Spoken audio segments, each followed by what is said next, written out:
Welcome back student. आज एक बार फिर से आपका स्वागत है कॉस्ट अकाउंटिंग के लेक्चर में। और आज हम डिस्कस करेंगे labour cost and this is the lecture number second. Labour cost per ये सेकंड लेक्चर है। और इससे पहले जो हमने लेक्चर लिया था लेबर कॉस्ट पर, हमने लेबर कॉस्ट का कॉन्सेप्ट समझा था कि लेबर क्या होती है, लेबर कॉस्ट क्या होती है और लेबर कॉस्ट का जो पेमेंट होता है वो किस किस फॉर्म में किया जा सकता है। जिसमें हमने एक फर्स्ट पढ़ा था करेंट मॉनेटरी बेनिफिट्स, सेकंड पढ़ा था आपने डिफर्ड मॉनेटरी बेनिफिट्स या डिफर्ड रेवेन्यू बेनिफिट्स भी कह सकते हैं, और थर्ड हमने पढ़ा था फ्रिंज बेनिफिट्स। अब आज जो हम लेक्चर में डिस्कस करेंगे सबसे पहले टाइप्स ऑफ लेबर, या हम कह सकते हैं कि क्लासिफिकेशन ऑफ लेबर, कि लेबर कितने प्रकार की होती है, ठीक।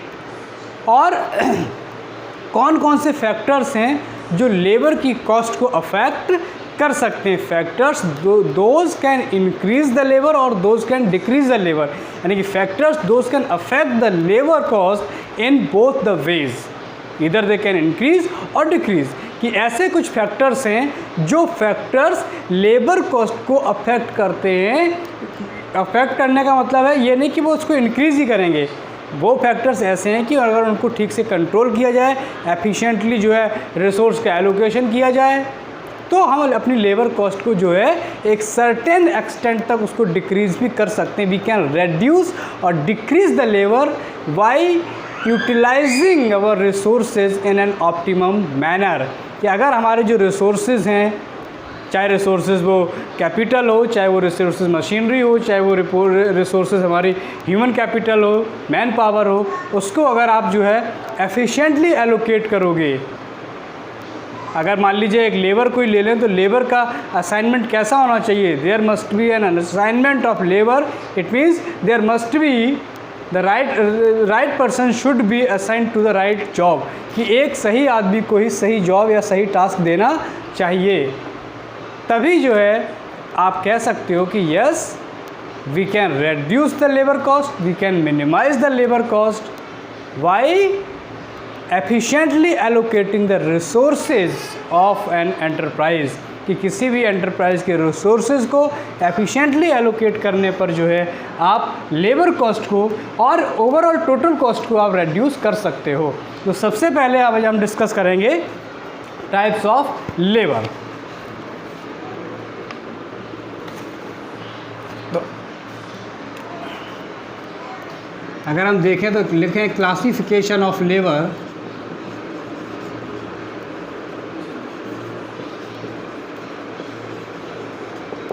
तो लेबर को आप दो पार्ट में डिवाइड कर सकते हो। फर्स्ट डायरेक्ट लेबर और यू कैन से प्रोडक्टिव लेबर, ठीक। सेकंड इनडायरेक्ट लेबर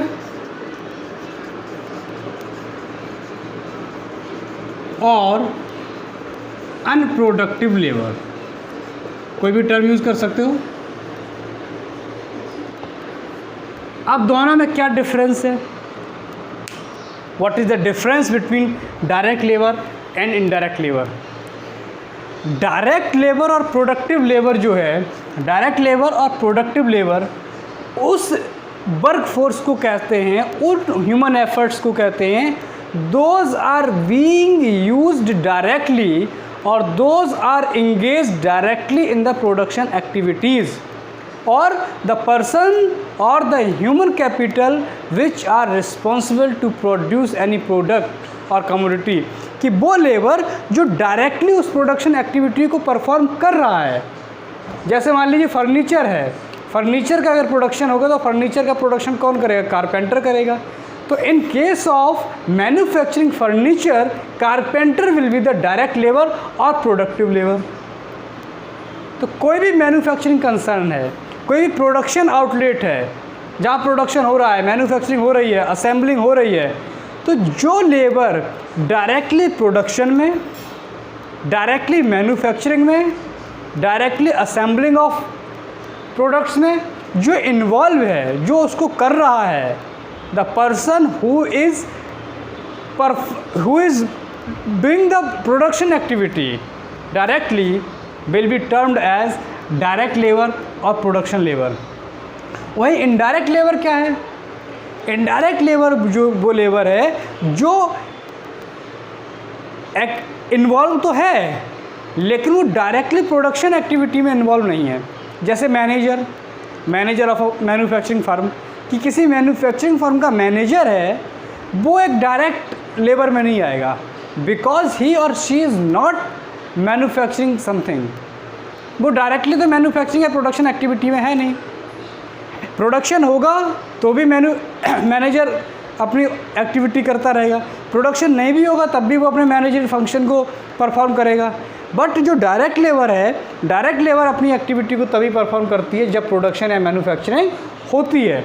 तो अगर हमें इसको लिखना है, अगर हम कहें कि इन 2-3 लाइन में इसको हमें डिफ़ाइन करना है, तो आप इसको डिफ़ाइन कर सकते हो। कैसे? मैं इसको साफ कर देता हूँ।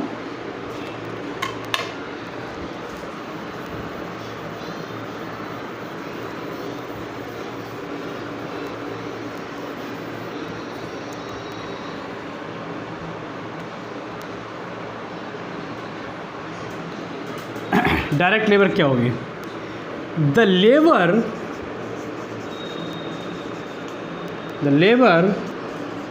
और man power which is used to transform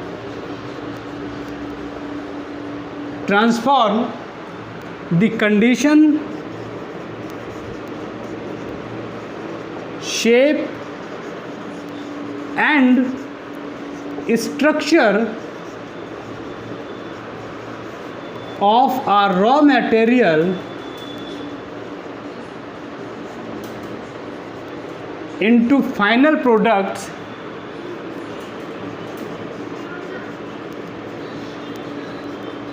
or finished goods।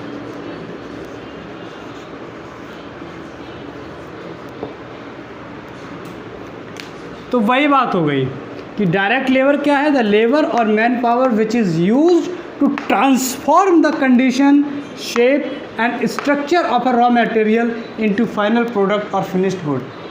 यानी कि रॉ मटेरियल को कन्वर्ट करके उसको फाइनल प्रोडक्ट में कन्वर्ट करना, और उस प्रोसेस में, उन एक्टिविटी में जिस मैन पावर या वर्क फोर्स को हम यूज़ करते हैं, that is called direct labour. ठीक? तो हम कह सकते हैं गुड्स कॉल्ड डायरेक्ट और प्रोडक्टिव लेबर। ठीक?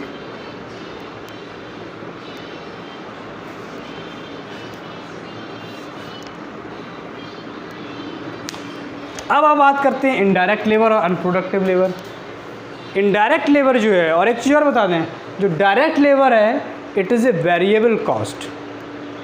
अगर हम बात करें फिक्स्ड कॉस्ट और वेरिएबल कॉस्ट में, तो जो डायरेक्ट लेबर है it is an example of variable cost, because जो डायरेक्ट लेबर कॉस्ट है इट विल इंक्रीज और it will decrease with the sympathy of level of production और in tune with the level of production.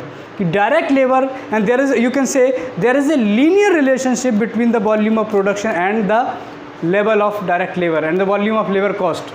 कि अगर production बढ़ेगा तो labour cost भी बढ़ेगी, प्रोडक्शन घटेगा तो लेबर कॉस्ट भी घटेगी।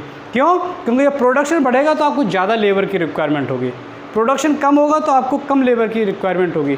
तो प्रोडक्शन के साथ साथ, लेवल ऑफ प्रोडक्शन के साथ साथ, वॉल्यूम ऑफ प्रोडक्शन के साथ साथ लेबर कॉस्ट घटती बढ़ती रहती है। There is a linear relationship, यानी कि there is a relationship in the same direction between labour cost and the volume of production.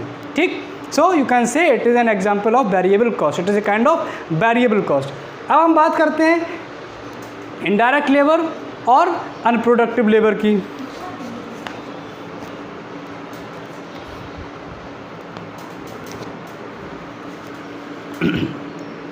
Second, indirect labour.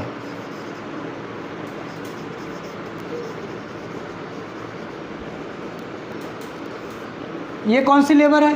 ये वो लेबर है जो डायरेक्टली प्रोडक्शन एक्टिविटी में इन्वॉल्व नहीं है। The man power which is not directly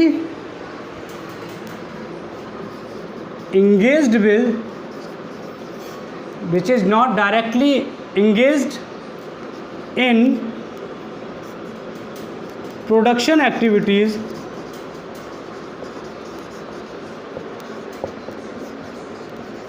called indirect labor।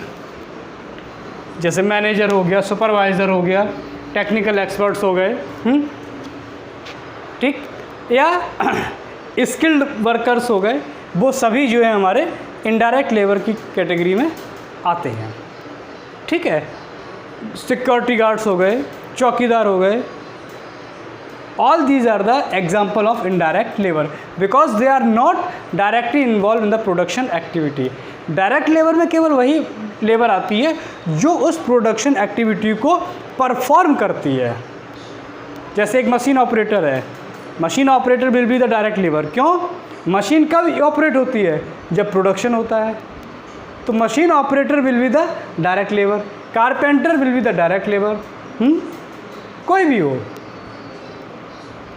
जो का उस प्रोडक्शन एक्टिविटी को कर रहा है ना, वो हमारा होता है डायरेक्ट लेबर। और जो इनडायरेक्टली इन्वॉल्व होते हैं यानी कि work force, this that is not directly involve with the production activity, that will be indirect labour और अनप्रोडक्टिव लेबर। ठीक है, अब हम बात करेंगे कुछ उन फैक्टर्स की जो लेबर कॉस्ट को अफेक्ट करते हैं। This is very important. देखिए, एक टर्म होता है labour cost. There is two terms, one labour cost.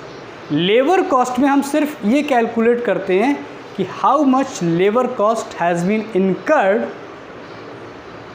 On any particular production activity, कि किसी भी एक प्रोडक्शन एक्टिविटी को एकम्प्लिश करने में कितनी लेबर कॉस्ट आई है, यानी कि लेबर पर कितना खर्चा किया गया है।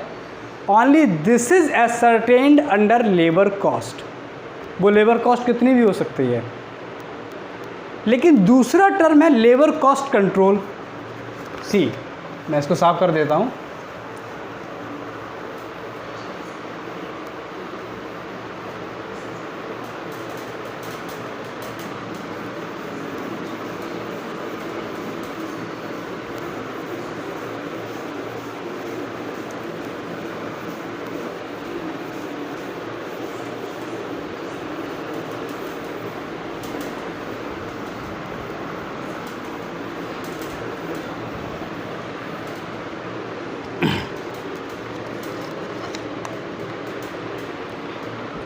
There are two terms.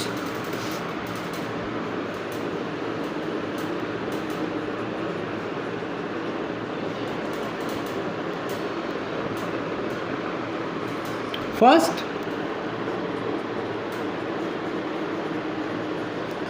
Labour cost. ये मैं आपको सिर्फ इसके कॉन्सेप्ट के को ज़्यादा क्लियर करने के लिए कर रहा हूँ। I am telling you only to make you more clear about the terminology of labour cost, जिससे कि कोई कन्फ्यूज़न ना हो, because concept must be clear, basics must be clear, right. तो सबसे पहले तो आप समझिए लेबर कॉस्ट। लेबर कॉस्ट का फंक्शन सिर्फ ये होता है, the only function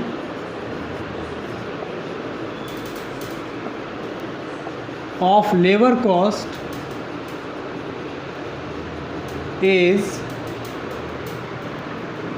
to ascertain or compute the cost or expenses incurred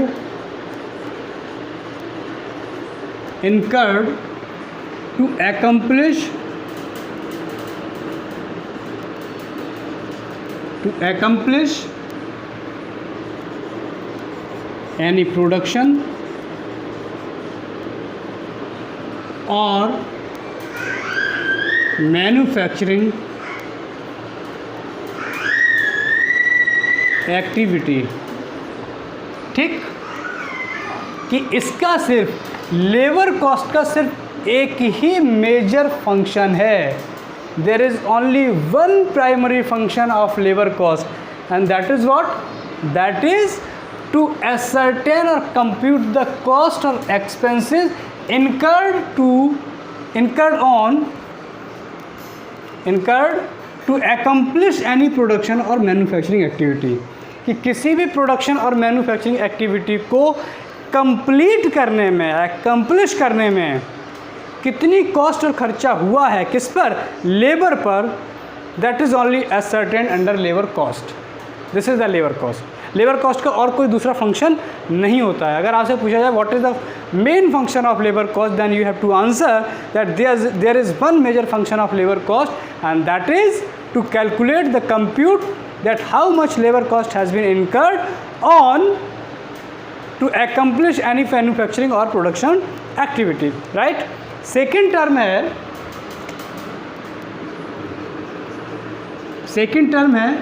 labor cost control।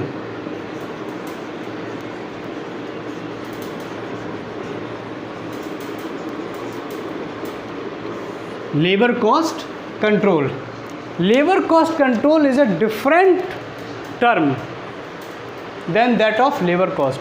There is a difference between labor cost and labor cost control, labor cost control। अब difference क्या है?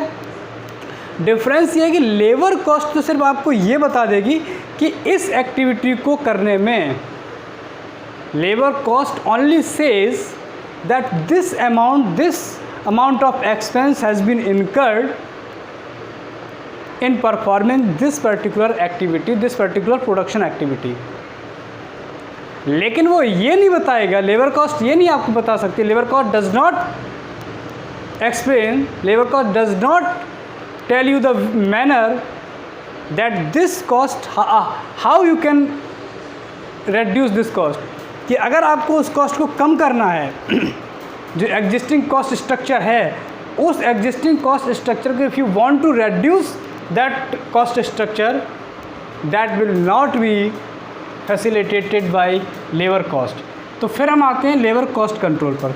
Labour cost control जो है वो आपको ये बताता है, यानी कि labour cost control is a system, labour cost control is a system to allocate the resources in a manner that can help you in reducing the cost। कि labour cost system, labour cost control जो है एक ऐसा developed system है, किस चीज़ का, it is A developed system of allocating the resources in an effective manner so that the existing cost of accomplish any production activity can be reduced। कि अभी जो प्रोडक्शन करने में जो खर्चा आ रहा है, जो कॉस्ट आ रही है, उसको कैसे कम किया जाए, how to reduce, how to minimise the cost on performing any production activity, and it will be done by labour cost control because it is a system of reducing the cost. But it is a system of reducing the cost, but it does not compromise with the quality of product. लेकिन एक quality of product के साथ भी compromise नहीं करता है, right. तो labour cost control जो एक ऐसा सिस्टम है, मैं लिख देता हूँ एक लाइन में, it is a system that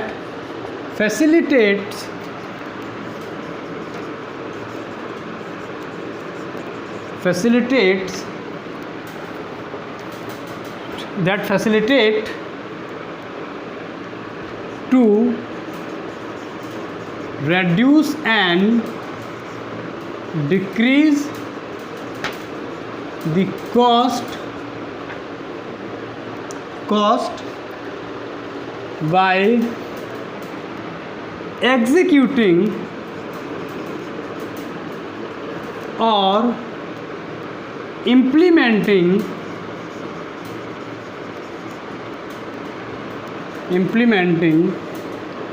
a cost effective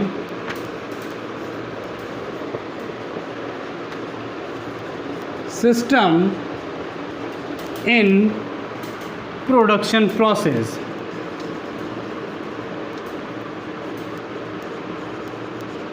right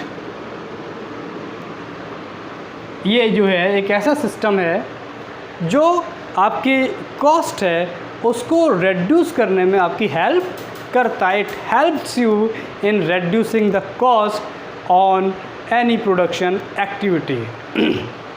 ठीक है. अब लेबर कॉस्ट कंट्रोल ने कौन कौन से फैक्टर्स को आइडेंटिफाई किया है. जब ये labour cost control system implement हुआ, पहले तो फॉर्मुलेट हुआ और फॉर्मुलेट होने के बाद जब इसको इम्प्लीमेंट किया गया तो this system identified some factors those can largely affect the labour cost. ऐसे कुछ फैक्टर्स को या ऐसे कुछ एक्टिविटीज़ को इस सिस्टम ने आइडेंटिफाई किया कि if we can control this factors or we can you can say these factors can be efficiently managed, then the labor cost can be reduced at a larger extent. कि अगर उन factors पे अच्छे से workout कर लिया जाए, उन फैक्टर्स को अच्छे से मैनेज कर लिया जाए, कंट्रोल कर लिया जाए, तो लेबर कॉस्ट को काफ़ी बड़े स्केल पर जो है हम कंट्रोल कर सकते हैं, उसको रेड्यूस कर सकते हैं. और not only reducing the labour cost, labor cost system also enhances the productivity और capacity of the workers. कुछ ऐसे फैक्टर्स को उसने आइडेंटिफाई किया जो कहते हैं कि इन फैक्टर्स को एफिशिएंटली मैनेज करने से लेबर कॉस्ट तो कम होगी. In addition to reducing the labour cost, this system will also increase और enhance the productivity of the worker, capacity of the worker. उससे प्रोडक्शन भी, वॉल्यूम ऑफ प्रोडक्शन भी बढ़ जाएगा. जो उसकी एफिशिएंसी है वर्कर की, जो उसकी कैपेसिटी है, प्रोडक्टिविटी है, that can also be increased. Right. अब वो फैक्टर कौन कौन से हैं वो हम डिस्कस कर लेते हैं. इसको मैं साफ कर देता हूँ.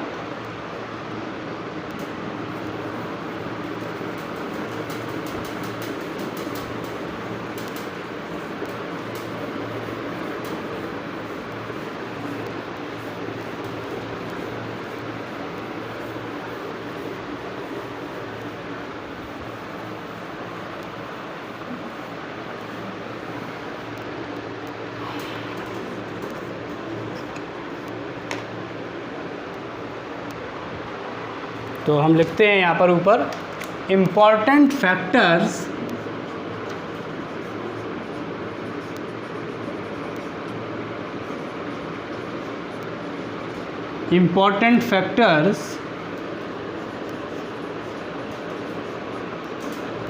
affecting the labor cost.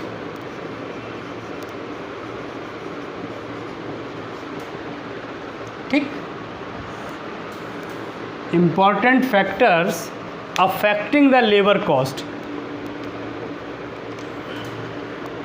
अब वो कौन कौन से फैक्टर्स हैं मैं बताता हूँ.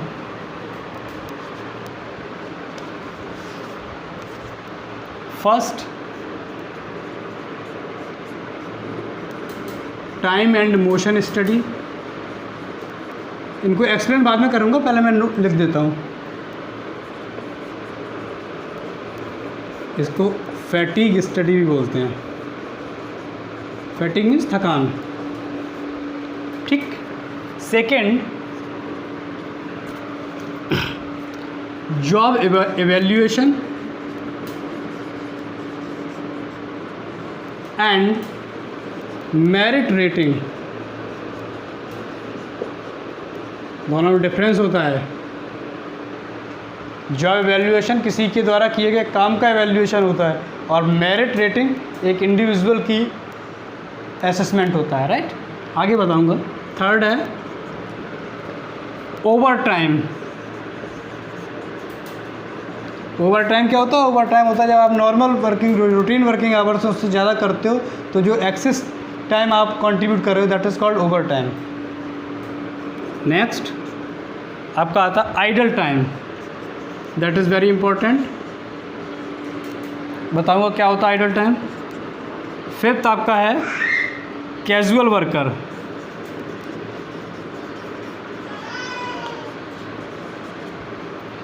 सिक्स्थ है आपका आउट वर्कर्स। सेवेंथ है आपका पेड हॉलीडेज। एट्थ है आपका लेबर टर्नओवर, लेबर टर्नओवर। ठीक है, these are the factors, these are some of the factors which can affect the labor cost। अब पहला है टाइम एंड मोशन स्टडी और fatigue study. it is an important study in management theories, one of the most important theory, and this theory says that there must be a minimum number of activities or movement, there must be a minimum number of physical movement to perform any task or job। ये कहती है time and motion study कि किसी भी एक particular job को करने के लिए जितनी कम से कम फिजिकल एक्टिविटी या मूवमेंट आप कर सकते हो करिए, so that this exercise will save your time and energy also। कम से कम जब मूवमेंट करोगे तो आपका टाइम भी सेव होगा और आपकी जो एनर्जी है वो भी सेव होगी, and ultimately it will lead to reduce the cost. इससे क्या होगा, इवेंचुअली जो कॉस्ट है वो आपकी कम होगी। तो टाइम एंड मोशन स्टडी जो है कहती है कि there must be a minimum number of physical activity, there must be a minimum number of movement, physical movement to perform to accomplish any job और टास्क। किसी भी टास्क को जो है ये स्टडी एक फैक्ट्री में की गई थी, एक्चुअली गिलवर्थ ने की थी, इंजीनियर थे। उन्होंने क्या किया कि किसी भी एक एक्टिविटी को उन्होंने ये देखा कि कितनी मिनिमम मूवमेंट करने में उसको किया जा सकता है। सो ही एलिमिनेटेड ऑल अननेसेसरी मूवमेंट्स, जो और अननेसेसरी मूवमेंट्स थे, अननेसेसरी एक्टिविटी थी, उसको उन्होंने एलिमिनेट कर दिया। इससे क्या हुआ, टाइम भी सेव हुआ, वर्कर की एनर्जी भी सेव हुई। ठीक, टाइम सेव और एनर्जी सेव से क्या हुआ कि जो वर्कर की कैपेसिटी और प्रोडक्टिविटी थी वो इंक्रीज़ हुई और overall volume of production increase हुआ और उससे कॉस्ट जो है वो कम हो गई। That is the time and motion study. Job evaluation and merit rating.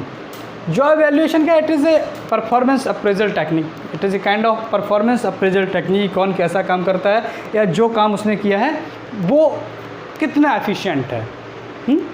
Job evaluation में जो भी आपने जॉब परफॉर्म की है, that is an assessment is made under job evaluation और merit rating, that how much efficient, how much smart work you have done, कि आपने कितना अच्छा काम किया है। And sometimes this technique is use to determine your remuneration, कि आपको कितनी सैलरी दी जाए, आपको कितनी वेजेस दी जाए। Sometimes it depends upon your job valuation और your performance. Overtime, overtime क्या है? ओवर टाइम जैसे मैंने बताया कि मान लीजिए जो रूटीन वर्किंग आवर्स हैं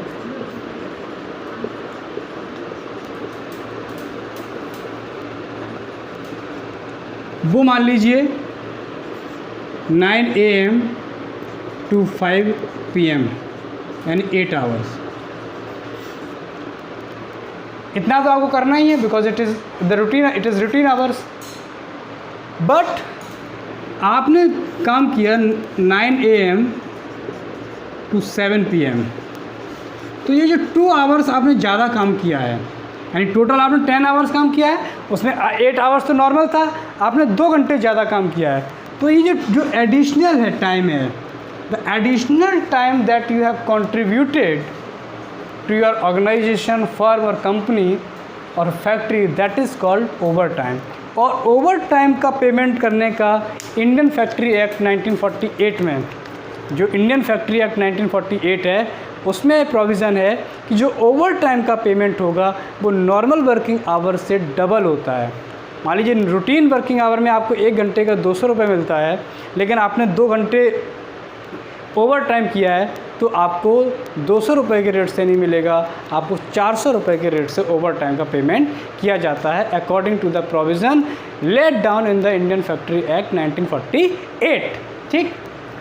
आइडल टाइम, आइडल टाइम क्या है? आइडल टाइम जो है, अब और भी बहुत सारे हैं idle time, casual worker, out workers, paid holiday, labour term, इनको हम जो है डिटेल में नेक्स्ट लेक्चर में डिस्कस करेंगे। We will discuss all these factors in detail in next lecture.